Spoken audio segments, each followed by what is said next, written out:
नमस्कार दोस्तों। आज की कहानी है मीनाक्षी सिंह का लिखा हुआ आखिर उमा जी चली गई। रवि पापा हमारा भी तो कुछ सोचिए। रजनीश जी सोच की मुद्रा से बाहर आते हुए, किसकी बात कर रहे हो बेटा? मैं कुछ समझा नहीं। रवि इतने भी नासमझ मत बनिए पापा, आपको अच्छे से पता है मैं माँ के विषय में बात कर रहा हूँ। रजनीश जी उस बेचारी ने तुम्हारा क्या बिगाड़ दिया?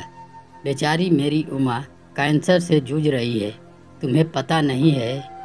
हाँ मैं सब जानता हूँ, आपको शायद सीधी बात समझ में नहीं आती। मेरे पास भी ज़्यादा समय नहीं है आपसे बहस करने का।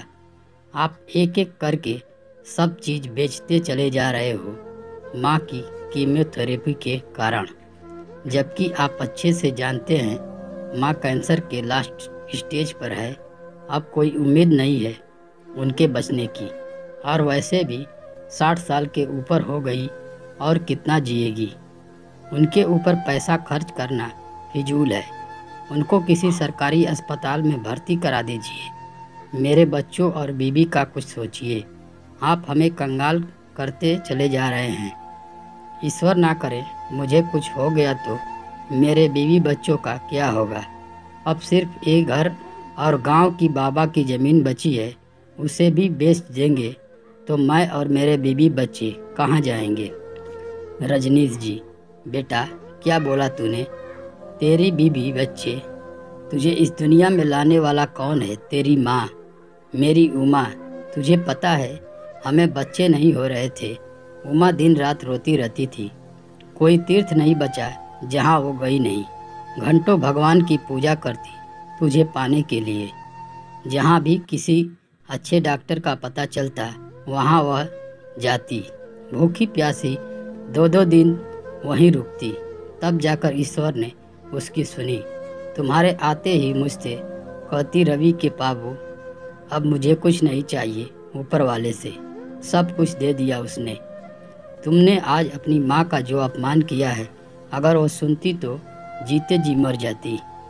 तुझे पता है जिस दिन तुझे बुखार होता या तू बीमार हो जाता, हम दोनों में से कोई खाना नहीं खाता और पूरी पूरी रात जाग के घुमाती रहती, और उनके चेहरे पर सिकन भी नहीं आती। तेरी नज़र उतारती तो पहले ही कह देती कि सामने मत आना रवि के बापू, लाला की नज़र उतार रही हूँ। तुझे एक बार पीलिया हो गया था तो 5 दिन अस्पताल में भर्ती रहा। उसकी सगी बहन की शादी थी, उसमें भी नहीं गई, सिर्फ क्योंकि तू बीमार था। रवि आप मेरा समय क्यों खराब कर रहे हैं इन फालतू बातों से? मैं कौन सा एहसान कर दिया आपने मुझ पर? हर माँ बाप अपने बच्चों के लिए करते हैं। पैदा भी तो आपने ही किया मुझे, मैं अपनी मर्जी से तो आया नहीं। खैर छोड़िए, आपसे बहस करना बेकार है। अब मीनू ने भी ऑफिस ज्वाइन कर लिया है। वो अब आप लोगों के खाने की पीने की व्यवस्था नहीं कर पाएगी। ऊपर से माँ का परहेजी खाना और पूरे दिन घर में कैंसर के मरीज का घर में पड़े रहना बच्चों के लिए भी सही नहीं है। मैंने आप दोनों की व्यवस्था पास के घर में कर दी है।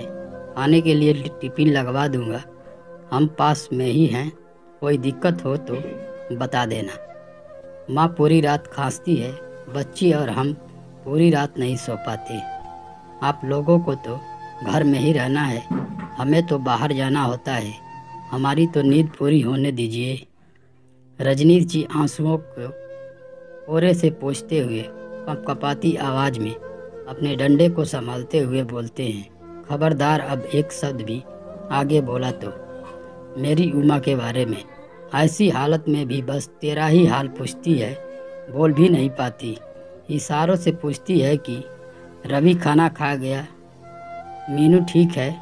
तुम लोगों ने तो उसके कमरे में कभी झांका भी नहीं। बच्चों को देखने के लिए तरस जाती है। दूर से ही उन्हें आते जाते देखकर दोनों हाथ उठाकर आशीर्वाद दे देती है। अब मैं ले जा रहा हूँ अपनी उमा को, और ये घर और गांव की ज़मीन उमा के इलाज में ही लगाऊंगा। देखता हूँ कौन मुझे रोकता है। दम तोड़ देती है माँ बाप की ममता जब बच्चे कहते हैं कि तुमने हमारे लिए किया ही क्या है।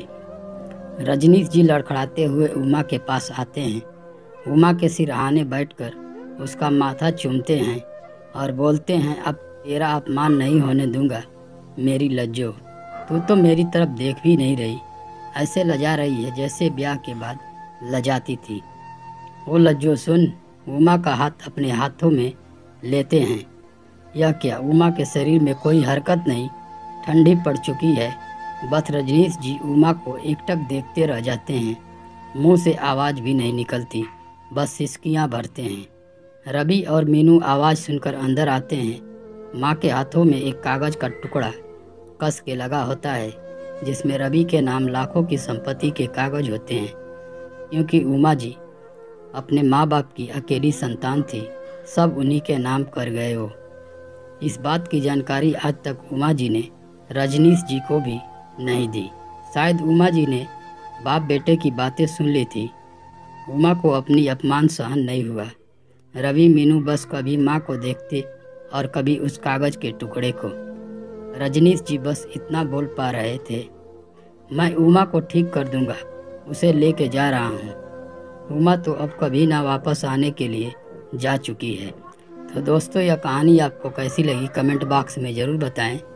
मिलते हैं किसी नेक्स्ट वीडियो में, तब तक के लिए धन्यवाद।